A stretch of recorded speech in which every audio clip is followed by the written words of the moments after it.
부티나는 인터뷰에 저는 샤인입니다. 자, journey! 따단! 혹시 지난번에 민병헌 대표님 오셨을 때 맨 마지막에 한 말씀 해달라 했더니 뭐라고 했는지 기억나세요? 네, 마이 비트코인.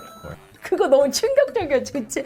아마존 창업 계속 얘기하다가 마지막 한 말씀이 갑자기 비트코인을 사래. 이제 우리가 각 다시 잡고 물어봤더니 이런 얘기를 하셨죠. 아마존이 실제로 거래를 하는데 비트코인까지 허락해준다면 그때는 와, 이거 정말. 근데 지금 사라고 하시면 journey 살 겁니까? 아, 좀 겁나요. 잘 모르겠어요. 비트코인이 뭔지도 잘 모르겠고 너무 비싸기도 하고. 그치, 막 몇천만 원이고 그리고 가격이 엄청 왔다 갔다 거리고 journey처럼 많은 분들이 망설이고 계실 것 같아서 오늘요 이 암호화폐계 시조새 암모나이트 죄송해요 찐찐찐 전문가분을 모셔왔습니다.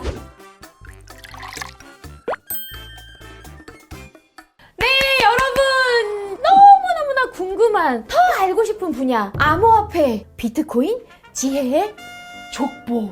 자, 요 저자분 오태민 작가님 모셨습니다. 네, 안녕하세요. 작가님 반갑습니다. 네, 오태민입니다. 시조새는 들었는데 암모나이트 참 오랜만에 듣는 단어네.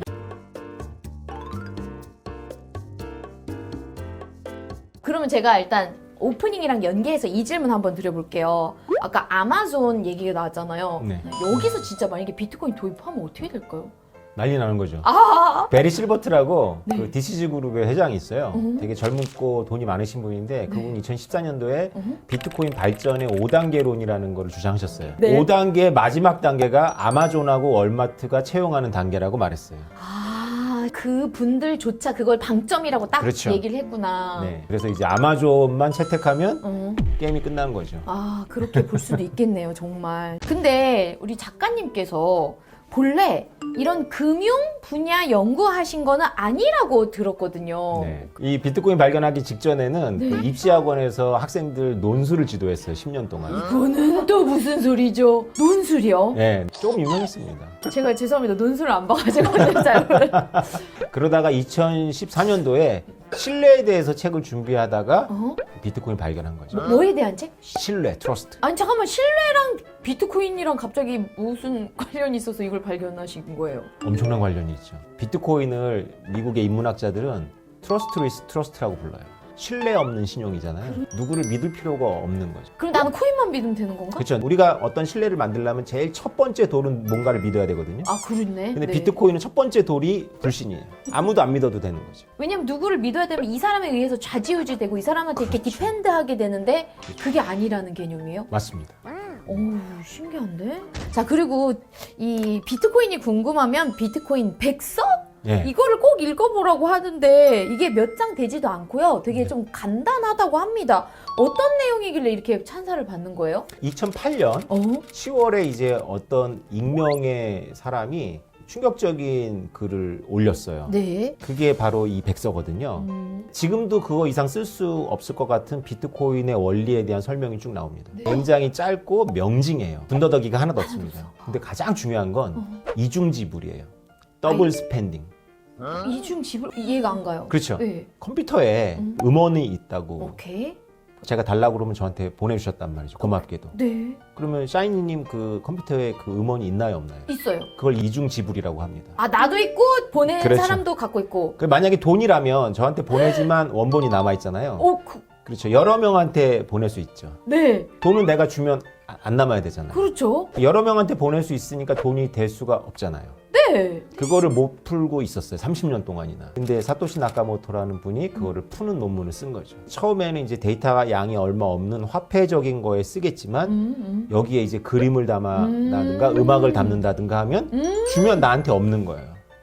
그럼 지적재산권 문제 같은 게 전혀 없어지겠죠. 네. 그래서 지금 NFT가 난리가 난 거죠. 아, 그러니까 고유성을 유지할 수 있다. 그렇죠. 그게 거기에 써 있습니다. 그게 2008년에 쓴 거에 나와 있다고요? 그렇죠. 지금 더블 스펜딩.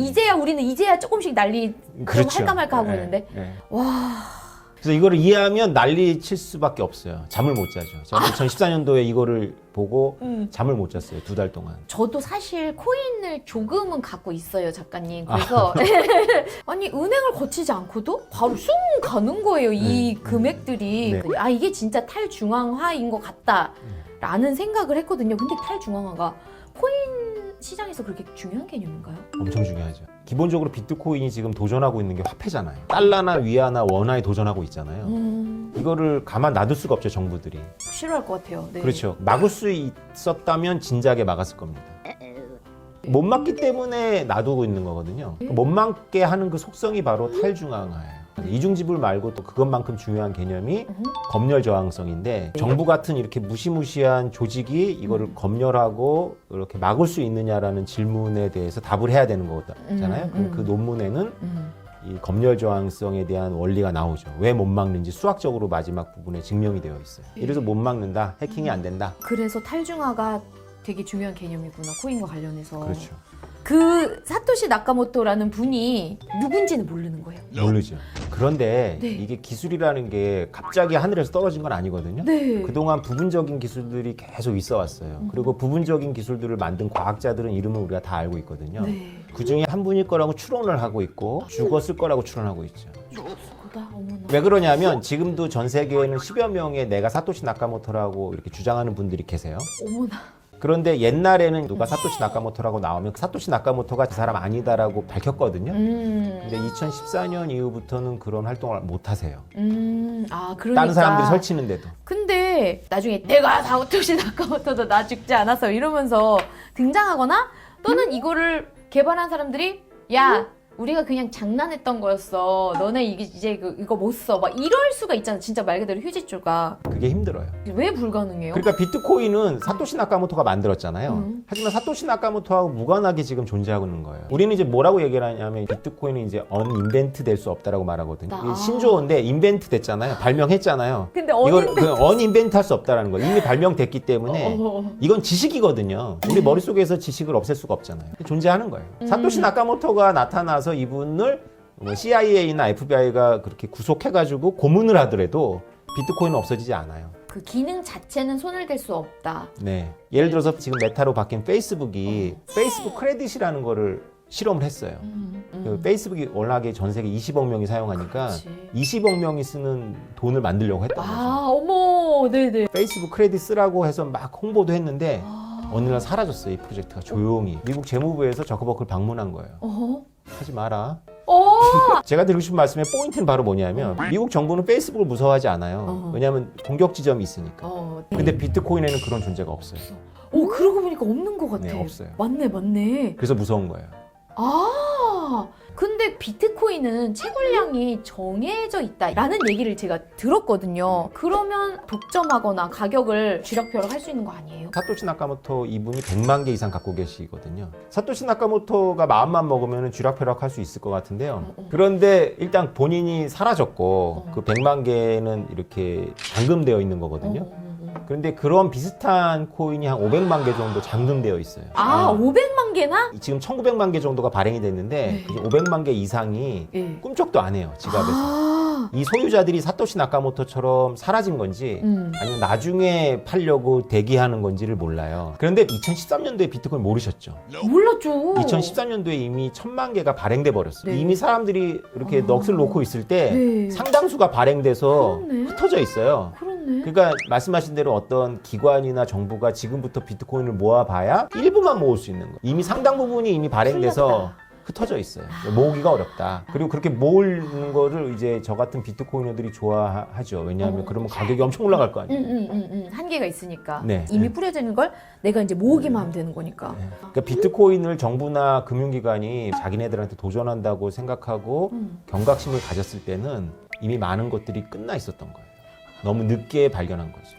네, 너무 많이 퍼져 있었고 너무 많이 발행되어 있었던 거예요. 그래서 이게 사라질 가능성이 그러니까 없다라고 볼 수 있는 네. 거구나. 그래서 사토시 나카모토가 만약에 다시 나타난다면 가격은 떨어져요. 그게 다예요. 일단 나온 이상은 사라질 수는 없는 거네, 한마디로. 가격은 떨어질 수 있다.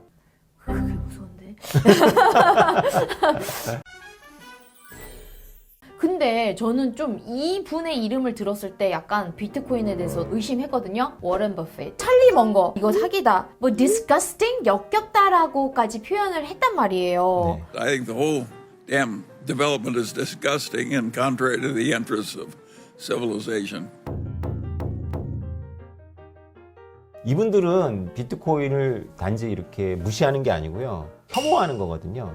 왜냐하면 비트코인은 네. 그 정부가 해야 될 영역에 우리가 특정할 수도 없는 존재들이 임의적으로 도전한 거거든요. 그렇지, 반기를 든 거죠. 그렇죠. 네. 말이 안 되는 거예요. 어.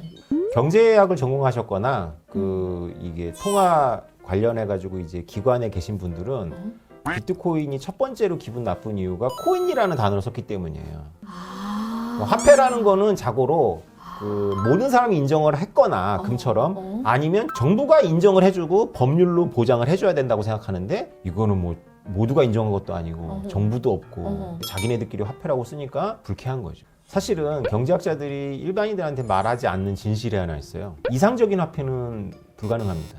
우리가 원래 화폐의 기능은 거래 수단, 가치 저장, 회계 단위거든요. 그런데 이 세 가지가 완벽하게 충족되는 화폐는 역사상 한 번도 있은 적이 없어요. 왜요? 달러. 달러? 달러가 거래 수단은 되지만 되죠. 예. 달러가 가치를 보존하나요? 아. 지난 100년 동안 달러는 90% 이상 가치를 잃어버렸어요. 아, 인플레이션. 회계 단위라는 것도 사실은 굉장히 어려운 개념입니다. 네. 생각해보세요. 삼성전자의 자산 대차대조표의 가치가 몇백조 될 텐데 그거 대부분 다 물건들이거든요. 때마다 가격이 달라지죠. 편의상 그냥 그 정도로 네, 붙인 것 합의할 수 있는 회계 단위를 쓸 수 있다는 건 뭐냐면 100년이 지나도 그 당시 얼마면 지금 얼마 딱 감이 와야 되는데 그렇지 않잖아요. 안 와요. 안 오죠. 네, 안 예. 와요. 그러니까 시간을 초월한 회계 단위로서의 화폐는 불가능하고 거래 수단으로서는 뭐 가능할지 모르겠지만은 가치의 저장도 안 되고 그러니까 세 가지를 완벽하게 충족하는 이상적인 화폐는 없다. 그 얘기를 안 하면서 비트코인의 가격이 이렇게 오르고, 나내는 예. 건 너는 화폐가 될 수 없어 이렇게 얘기를 하는 거죠. 그럼 이제 저희 같은 경우에는 이제 하나를 딱 물어봐요. 어허. 경제학자들한테 정치적인 풍향에 좌우되지 않는 화폐는 가능한가요? 라고 물어보죠. 다시 말해서 경제학자들이 믿고 있는 달러나 달러. 원화는 네. 그 당시 정치적인 상황에 의해 가지고 중앙은행이 얼마든지 늘렸다가 맞아요. 줄였다 할 수 있어요. 이번 코로나 때 엄청 풀고 막 이랬잖아요. 그렇죠. 네네. 비트코인의 가장 큰 장점입니다. 정치적으로 좌우되지 않는다는 거. 제가 연준 파월 의장한테 딱 하나 묻고 싶어요. 50년 후에 달러량을 아십니까? 그럼 놀라실걸요. 50년 후는커녕 5년 후도 예측 못할 거예요. 그렇지. 비트코인은 50년 후 압니다, 우리가. 비트코인의 최대 장점이죠. 아, 어머나, 이거 너무 충격적인 차이인데요? 금과 비트코인을 빼는 모든 화폐 시스템은 아까 트러스트리스에서 트러스트리스가 없죠. 트러스트해야 돼요. 누구를? 엘리트를. 그러니까 엘리트들이 싫어하는 거예요, 비트코인. 왜냐하면 원화나 달러는 우리 엘리트 믿어. 그냥 우리를 믿어. 우리가 그 경제 상황에 따라서 우리가 알아서 잘할게. 라는 거거든요. 그래서 맞네, 우리가 맞네. 달러를 믿는다든가 원화를 믿는 건 엘리트를 믿는 거예요. 맞네. 근데 비트코인은 엘리트에 대한 혐오감을 담고 있어요. 비트코인의 철학이죠. 니네도 감당 못하는 걸 누구를 믿으라 그래. 비트코인의 모든 아티클은 그렇게 시작합니다. 탈중앙화를 넘어서 탈엘리트. 역사 전쟁이에요. 그러니까 철학 전쟁이고. 그래서 엘리트들이 싫어하는 거 이해가 되시죠? 네. 그러니까 기득권층에 대한 반기를 그렇죠. 드는 그거랑 좀 비슷하네요. 근데 비트코인 철학에는 그거에 대한 디스거스팅이 있는 거죠. 네. 웃기는 소리 하고 있네. 재밌네요. 와, 충격. 일론 머스크가 테슬라 차를 비트코인으로 사게 해준다 했다가 뭐 또 안 한다 했다가 막 말을 이렇게 했잖아요. 인터넷 결제를 코인으로 할 수 있다. 자, 이건 어떤 의미일까요? 비트코인은 인터넷을 완성시키기 위해서 세상에 나왔습니다. 완성시키기 위해서? 네. 인터넷이 1990년대에 딱 나왔는데 인터넷 고유의 지불 수단이 없었던 거예요. 그러다 보니까는 금융회사랑 결탁할 수밖에 없었고 비자나 마스터의 그 바닥이 된 거예요. 네. 그래서 초창기 제가 공부할 때 비트코이너들은 이렇게 얘기를 했어요. 첫 번째, 자기 정보를 노출하지 않으면서 두 번째, 회원가입 안 하고 세 번째, 수수료 없이 세 가지를 안 해도 되는 그걸 비트코인이 가능하게 하는 거거든요. 근데 비트코인은 그걸 또 못해요. 왜냐하면 너무 수수료가 비싸. 아, 비트코인은 오히려 정작 비트코인은 이게 이제 네. 비싸졌으니까. 그러나 네. 이제 비트코인을 흉내낸 여러 가지 코인들이 이제 가능한 거죠. 네, 네. 이 코인들이 있으면 내가 웹툰을 보고 신문기사를 100원씩 이렇게 주고 보는 거예요. 그럼 우리 딸이 묻더라고. 아빠 그거 내 돈이잖아 그러더라고. 아니지. 인터넷에서 광고 한번 보면은 나한테 코인이 생겨. 광고 한번 보고 생긴 거 가지고 내 신원 노출 안 하고 수수료 없고 회원가입 안 해도 안 되는 해. 거예요. 이게 가능해진 겁니다. 이제 인터넷. 드디어 인터넷이 완성돼 가고 있는 거죠. 근데 작년이었나요, 작가님? 뉴스 보다가 저 엘살바도르 엘살바도르, 네. 맞죠? 여기서 이제 비트코인을 국가의 화폐로 인정한다. 그래서 아예 대통령이 더 젊더라고요. 뭐 약간 옷이 되게 프리하더라고 봤더니. 근데 전 사실 그때 그걸 보고 못 사는 나라니까 그런 거 아니야? 이런 생각했어요. 왜 이 나라에서 이렇게 했을까요? 엘살바도르라는 나라 되게 독특한 나라예요. 엘살바도르는 GDP의 23%가 네. 미국에서 노동해서 버는 가족들이 보내주는 돈이에요. 그러니까 못 사는 나라 맞네요. 근데 그냥 못 사는 나라가 아니라 깽단이 예? 정치가들을 좌우해요. 네. 굉장히 힘든 나라입니다. 원래 엘살바도르는 자국 화폐를 쓰지 않아요. 달러를 쓰거든요. 오케이. US 달러 보내주니까. 그치. 쓰는 거예요. 근데 US 달러를 쓰는 걸 달러라이제이션이라고 하는데 달러라이제이션이 되게 불편해요. 왜냐면 일단 잔돈까지 막 센트까지 보내진 않잖아요. 맞네. 그래서 물가가 이제 필요 없이 비쌀 수 있죠. 그렇네. 잔돈이 없으니까. 그럴 수 있다. 예. 근데 비트코인은 1억 분의 1로 쪼개져요. 그치. 막 5천 원도 살 수 있으니까 하물며. 이 잔돈 문제를 해결해 주잖아요, 비트코인이. 그 다음에 이제 달러라이제이션이다 보니까 미국 연준이 달러를 찍어내면 달러 가치가 떨어지니까 그걸 직격탄을 맞는 거예요. 아무런 방어벽 없이. 더 기분 나쁜 게 있어요. 미국에 가 있는 친척들이 돈을 보내줄 때 이용하는 게 웨스턴 유니언이나 머니그램인데 오케이. 수수료를 많이 떼요. 그래서 1년에 4억 달러가 수수료로 나간대요. 4억 달러가 우리나라한테는 큰 돈이 아닌데 그 나라한테는 GDP의 1.5%예요. 그러면 크다. 그들에게 크다. 그렇죠. 그래서 네. 이 수수료를 안 낼 수 있잖아요. 비트코인은 바로 가니까. 네. 거기서 이 개혁을 주창하고 대통령이 되신 젊은 대통령이 네. 새로운 운동을 막 하고 있는데 이런 여러 가지 이유들이 있는 것 같아요.